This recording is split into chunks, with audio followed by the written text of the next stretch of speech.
When working on a story, you have to figure out how to cover all the bases.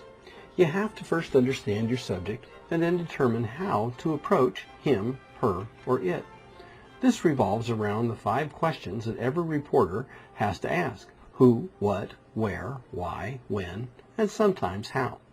Take a look at this story on a student nurse.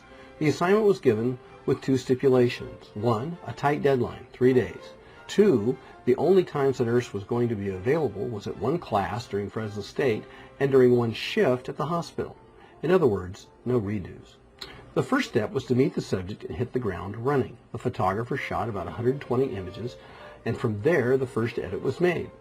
The first step was to divide the take up into the 2 situations, the classroom and the hospital, which helped answer the first 3 questions of the who, the what, and the where.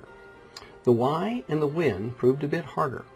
Further, the hospital was not real cooperative with the photographer tagging along with the nurse. After the images were divided up, the next step was to call out the mistakes. Obviously, the photographer had a challenging light situation and misjudged the color balance on some. What could not be corrected was eliminated. Next was to go through each image and determine which ones told the story best. Some were good portraits or reactions, but there were problems, like this one where she was not prominent enough, or this one where the hospital where the other nurse took center stage over our subject. Still others included too much or too little background, environment, and so on. Finally, 9 images were chosen by the photographer to tell a story. This was possible because he didn't waste any time and understood the situation, deadline, and the restrictions of the story. The magazine editor would further reduce the number to 6 and lay them out accordingly.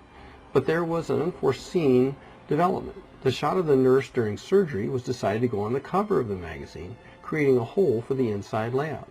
Because the original edits had selected more than enough images, a substitute image for the inside was easy to find.